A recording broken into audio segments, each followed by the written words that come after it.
Welcome back, friends. I'm Janine, and this is my podcast, Quest for You. I welcome you. Thank you for joining. We talk about a variety of different topics. This week, it's been a little bit more on the sciencey side.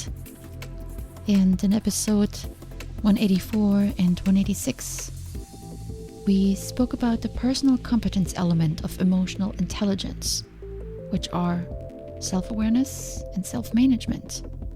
And those two skills focus on you individually and your ability to stay aware of your emotions and manage your behaviors and tendencies. Today, I want to move on to the second element of EI, social competence. These are the quality of your interactions with other people. And I don't know about you, but I find it increasingly difficult to connect with others. I remember when I first used email and chat with friends in Germany. No more waiting for letters for weeks.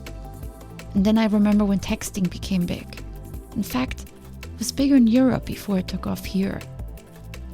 SMS was it called over there. Probably still called.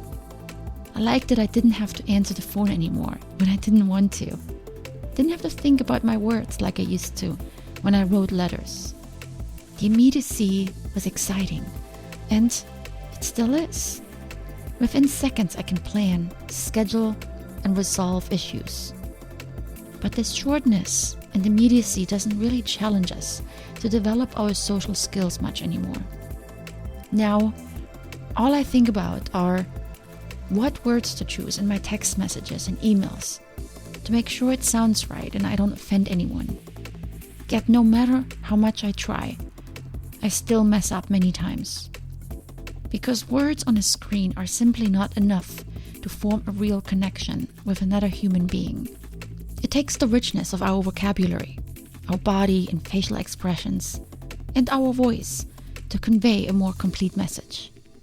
And this is where EI comes in. Because the difficult conversations, the touching events, and the trying moments still take place in person. I have ended many calls and text messages that became too emotional with the sentence, "Let's talk about this when we see each other." Because from past experience I know I cannot effectively resolve conflict without facing the other person. Phone calls will do when a meeting can't happen, but text or email, not effective. Always misunderstood and always unclear. Social competence is the ability to understand other people's moods, behaviors, and motives. Our emotions are extremely helpful in this process. They evolved to help us survive. We are social beings, and our life depends on the effective interaction with other humans. The friendliness or unfriendliness of another person's interest in us, another person's caring for or about us. These essential abilities all depend on successful emotional communication, and most of it is nonverbal. I have plenty of dating examples where I really liked the person I chatted with, but didn't like the person I later met for an actual date. That is the power of human connection.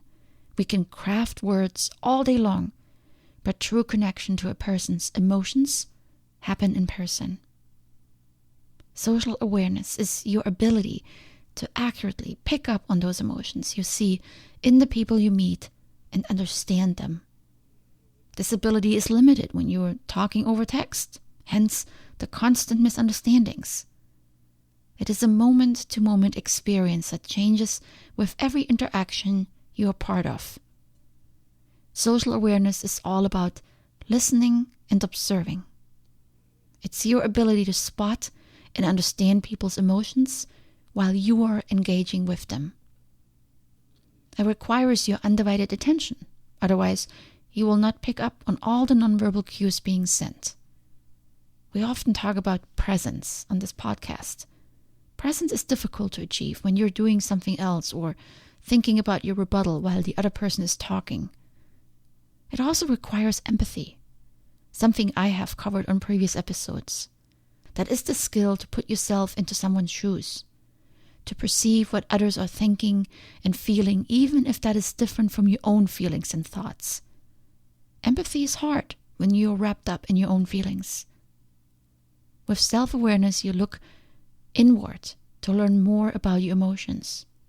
With social awareness, you look outward to learn about the emotions of others. This will affect not only your relationships with others, but also contribute to your own well-being.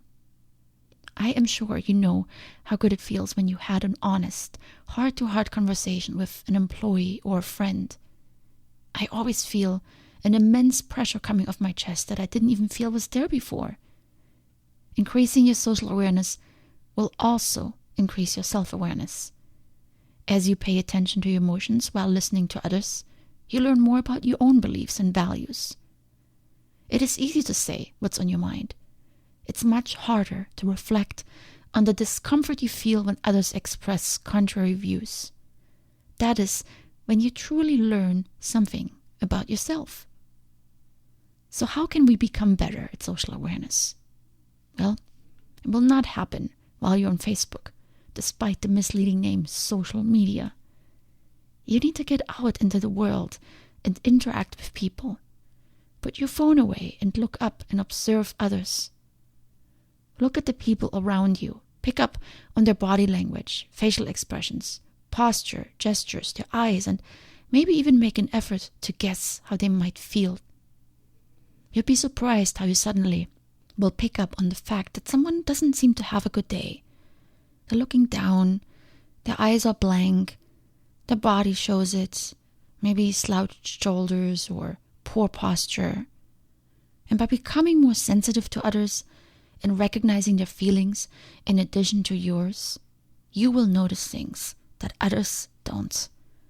You can feel tension or pick up on subtle changes in how others feel sooner.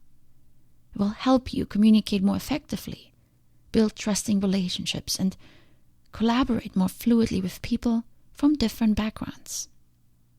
So here are my 3 quick tips for you to practice social awareness. 1. Observe more. Next time you're out with a group of friends, intentionally withdraw a little and observe more.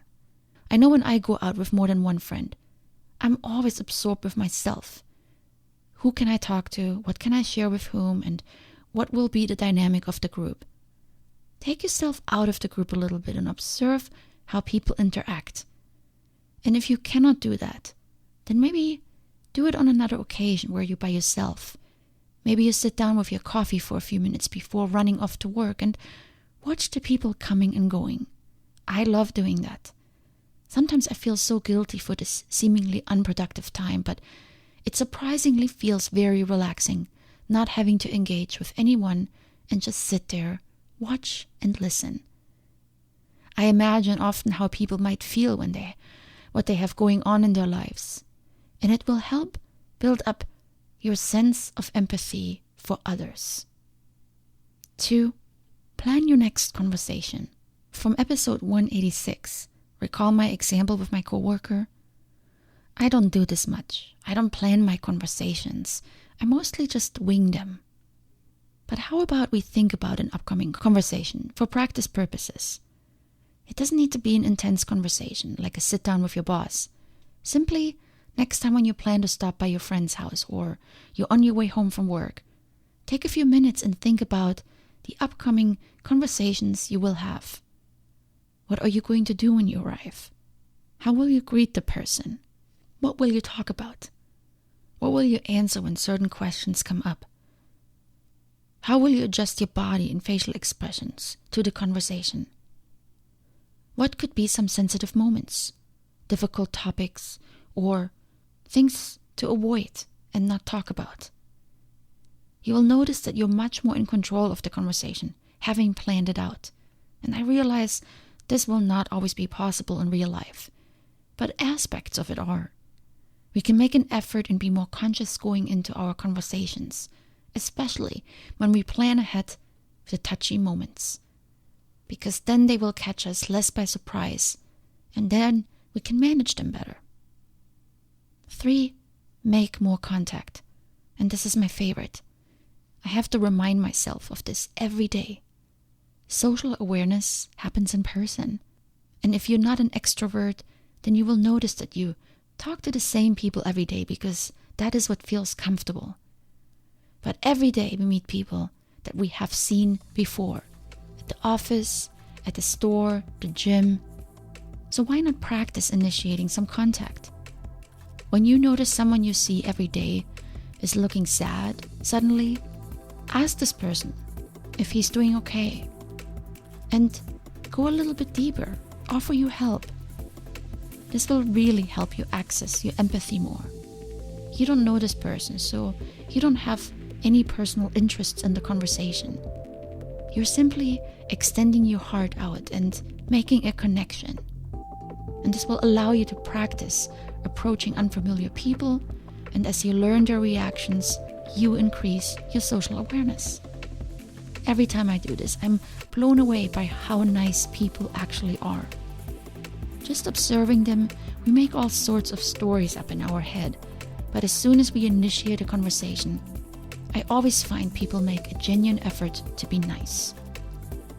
I need to practice this more, so let's commit to doing it together. Over the next few days, let's ask someone how they are, or thank them for their special effort, or inquire about their work. And I would love to hear from you how this is going. Write me a comment on my website. Maybe I can share some learning points and feedback from you on an upcoming episode. I would really like that.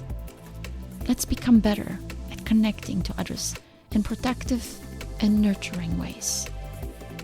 And to end with a quote from Daniel Goleman's book, Emotional Intelligence. People with well-developed emotional skills are also more likely to be content and effective in their lives, mastering the habits of mind that foster their own productivity. People who cannot marshal some control over their emotional life fight inner battles that sabotage their ability for focused work and clear thought.